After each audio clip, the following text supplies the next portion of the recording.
I'm really struggling today. There was some turmoil and some chaos that happened a few days ago. I was in a really good place. And now I'm trying to get back to that good place, and I can't seem to get back there. I can't seem to shake whatever this is. And I'm feeling frustrated. I'm feeling angry. I'm feeling a lot of different things. And I can't seem to, it seems like there was a health struggle and there was a lot of different things going on. And then God tore this wall down and opened my eyes to a lot of difficulties in my life, a lot of things that I wasn't seeing. I seen and tried to fix it, and then all of a sudden, I felt like the walls are all back up again, and I'm really not happy, and I'm not in a good place. And I know it says that we wrestle not against flesh and blood and all that. So the only thing I know to do, the only thing that I honestly feel like works is when I read God's good word. It says the word is alive, and Alabaster and Company has put together some incredible study books. Not just the Bible itself, but they have one here that's just the Psalms. They have one for Proverbs, and you'd be careful because there's a lot of people that are trying to sell counterfeit ones. So if you're going to buy one of these books, hit my link. My link will take you to Alabaster and Company. Psalm 25, man, we talked yesterday about King David. David, was on the run. Saul was trying to kill him. His men were loyal to him. He was hiding in the cave.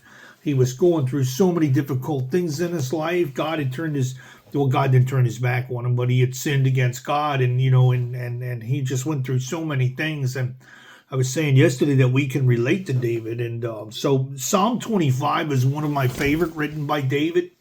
Like I said, try to remember back in those days, you're going back a couple thousand years, no modern technology, no amenities like plumbing and all that kind of stuff. He's on the run, and he has to catch whatever he wants to eat. He's with his men. He's being loyal. They're hiding in caves.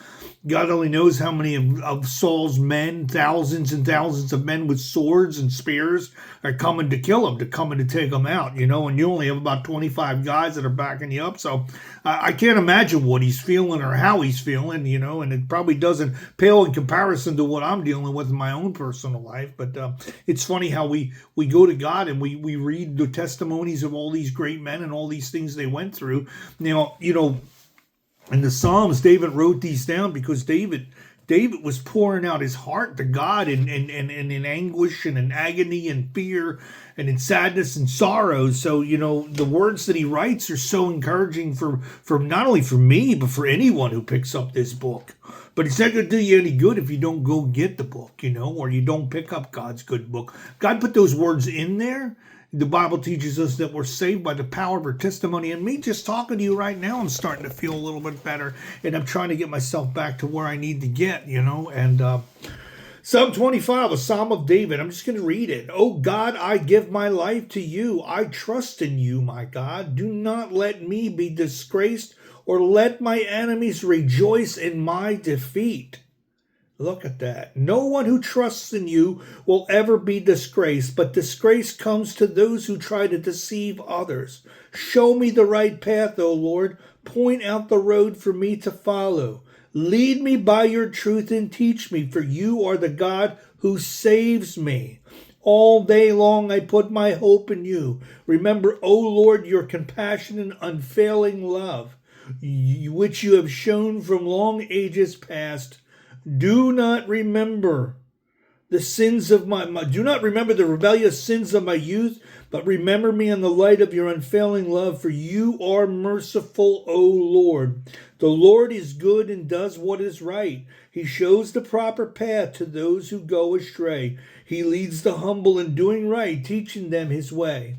The Lord leads with unfailing love and faithfulness all who keep his covenant and obey his demands. For the honor of your name, O Lord, forgive my many, many sins. Who are those who fear the Lord? He will show them the path they should choose. They will live in prosperity, and their children will inherit the land. The Lord is a friend to those who fear him. He teaches them his covenant. My eyes are always on the Lord, for he rescues me from the traps of my enemies. I love that. Turn to me and have mercy on me, for I am alone and in deep distress. Told you I was having a tough day. It was just getting started, and the world's just weighing on me, man. My problems go from bad to worse. Oh, save me from them all. Feel my pain and see my trouble. Forgive all my sins. See how many enemies I have and how viciously they hate me. Protect me, rescue my life from them. Do not let me be disgraced, for in you I take refuge. May integrity and honesty protect me, for I put my hope in you. O God, ransom Israel out of all its troubles. You need this book. And it's not me just trying to sell a book. It's me trying to sell God's word. I shouldn't say it like that. That's terrible.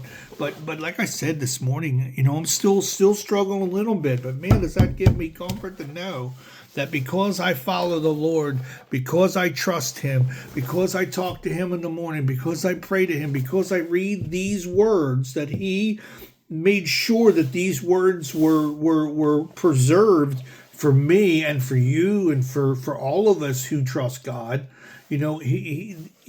These are here to help us. And what good are they going to do if you don't pick up the book, or you pick up God's good book, And I love Alabaster and Company because they've isolated. They took Psalms and put it in a book. They've taken Proverbs and put it in a book. They broke down the Matthew, Mark, Luke, and John, and then also all kinds of study materials for Christians to grow. So make sure when you go to see these books, when you're scrolling, make sure it's Alabaster and Company, because like I said, they posted the other day that people are trying to take their idea and capitalize on it, which isn't fair, which is not right. So back to David, man.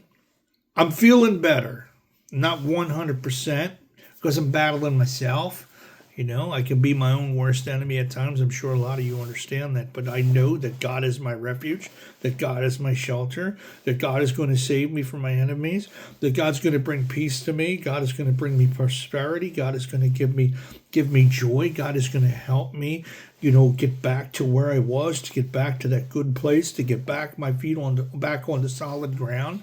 And I need to just look at myself, look within, and look to Him and look to the cross.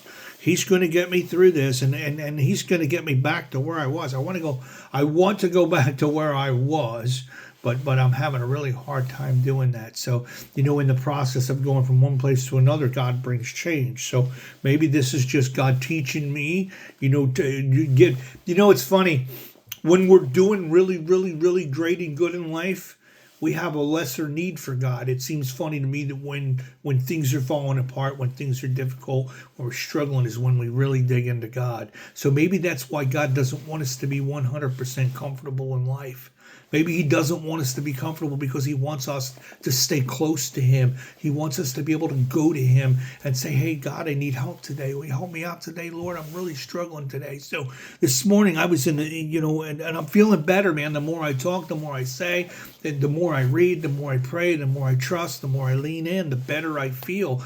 But it's not going to do you any good. And, I've discovered in my Christian walk that, hey, God, help me. And leave it there. No. It's a relationship, which relationships mean it's a two-way street.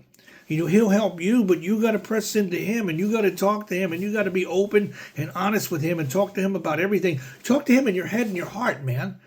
His breath, the breath in your lungs, is Him.